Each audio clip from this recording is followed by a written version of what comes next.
What's up, YouTube? This is your boy John from the Jersey Shore, and I'm back with you today to give you my review of Rob Zombie's 2003 film, House of 1000 Corpses.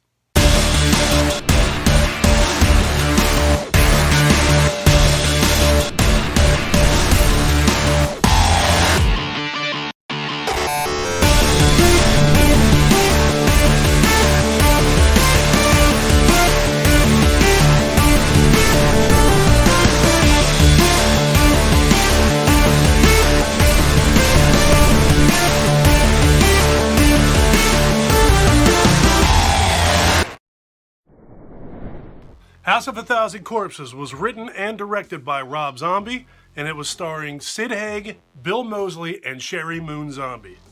So House of 1000 Corpses starts off with two couples riding through the back roads of Texas, looking out information regarding urban legends, one of which is the legend of Dr. Satan.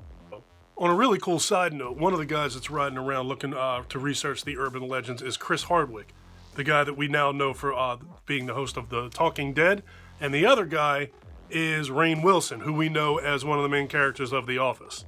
So while these guys are out riding around in Texas, they need to stop and get gas. They stop at a place that's called Captain Spalding's Fried Chicken and Gas, or something along those lines. So they go inside of here to pay for some gas and to see what's going on inside of this place.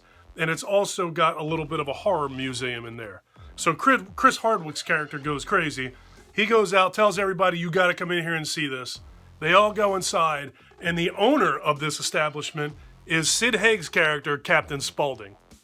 So Rainn Wilson and Chris Hardwick's characters start to question Captain Spalding, who, by the way, is wearing clown makeup.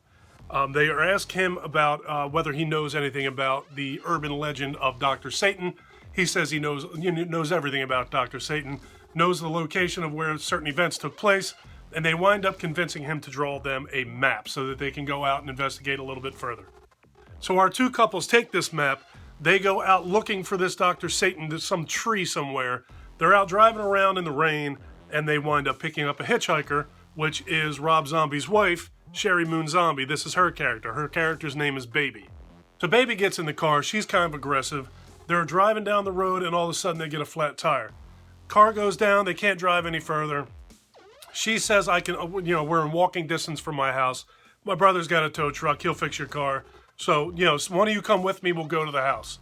So Rainn Wilson's character and Baby now go off to the house to send their brother back with the tow truck. So the brother shows back up with the tow truck. Half gives the other three guys a heart attack. He's now, Rainn Wilson's character is back at the house with Baby. She's acting really strange. He's starting to get uncomfortable. Eventually, the tow truck does bring the other three characters back to Baby and her brother's house.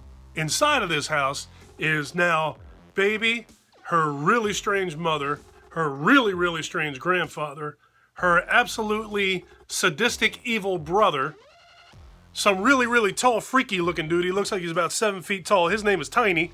So now this crazy ass family has these 4 teenagers. They're not teenagers. I guess they're in their early mid-20s. They're trapped inside of this house with these people, but they just don't really realize that they're trapped yet. They invite them to have dinner with them, and then they invite them to a show that they're going to put on.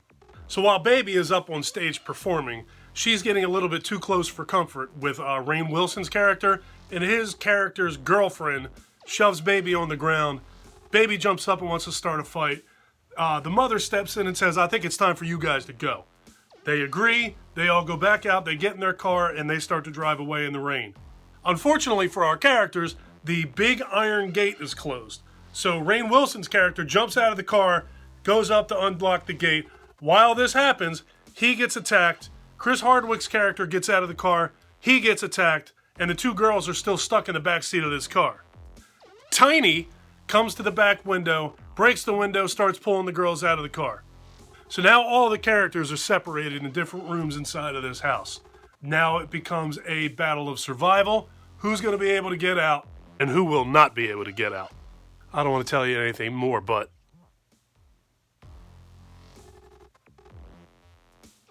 it doesn't turn out very well. I will say that I think that this is definitely Rob Zombie's best movie. The Devil's Rejects, which was the direct sequel to this movie, was also very good.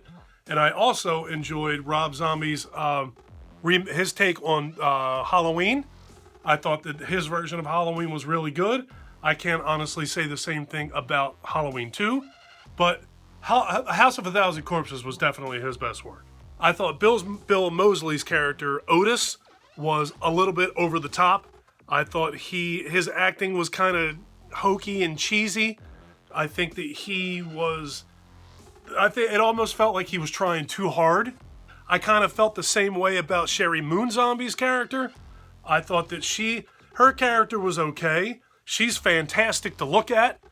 But I thought that she also tried too hard, and her laugh in this movie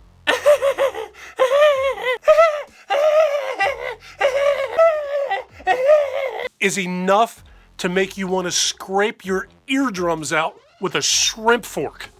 Sid Haig's character, on the other hand, was fantastic. I personally feel like he made this movie. I thought that the Captain Spalding movie was great in every scene that you see him in. He was wonderful. I've actually met him a couple times. My wife and I, here's a picture of her and I with Sid Haig from a couple years ago at a horror convention. She and I met him at this horror convention. I actually met him at 2 other horror conventions in addition to that time.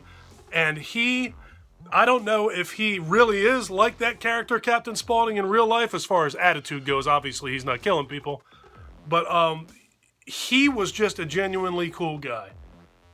Like I said, I met him on 3 occasions. He was as nice as could be. He was as funny as could be. And he very much seemed like the guy in those movies, minus the clown makeup and the murder. He just seemed very genuine, which is probably why this character came off so well to me. It seemed like he was being himself.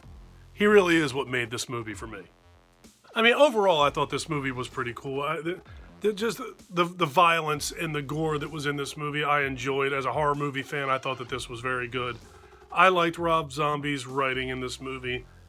His directing, I guess, allowing the over-top acting of Bill Moseley and Sheri Moonzombie, that comes into question a little bit for me. I just thought that their characters seemed very unnatural and very over the top and very much overblown from what they really needed to be. I thought the Chris Hardwick character was really good. I thought the Rainn Wilson character was very good. I thought that the storyline in general was pretty cool. The horror museum and the fried chicken and gas, I liked all of that. I personally thought that the best part of this movie was probably the first half hour of the movie. That was where you got a lot of Captain Spaulding. That was where you had the Chris Hardwick and the Rainn Wilson characters. That's where you had the horror museum. There was another event that took place in this gas station before the 2 couples actually got there that was really great. The beginning of this movie was fantastic, in my opinion. It was absolutely the best of all of the Rob Zombie films combined. I thought that this was the best part. The first 30 minutes of House of a Thousand Corpses. I thought that the Dr. Satan character, you only see him briefly towards the end of the movie, but I thought he was pretty cool. I thought that there was another character running around in this movie. There was like underground tunnels in this movie, and there's a dude inside of those tunnels that almost looks like the Nemesis from Resident Evil 3. So one of the coolest shots in the film, and one of the coolest shots that Rob Zombie's ever had in any of his films, actually involves Bill Moseley's character Otis and a cop that is played by Walton Goggins. He gets Walton Goggins down on the ground in front of him. Yeah, I'm going to ruin this part for you. He gets Walton Goggins down on the floor, or down on the ground, and he holds a gun to his forehead. Obviously, they have a camera on a boom, and it pulls away and draws back very slowly, like painfully slowly, and you hear music playing initially, and then the music goes silent.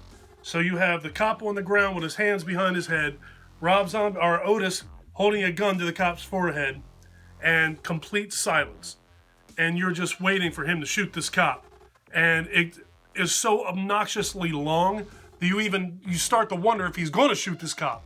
It's got you on the edge of your seat waiting for something to happen. It's just brilliant filmmaking. So if you're a fan of Rob Zombie's work, I'm sure you've already seen this movie.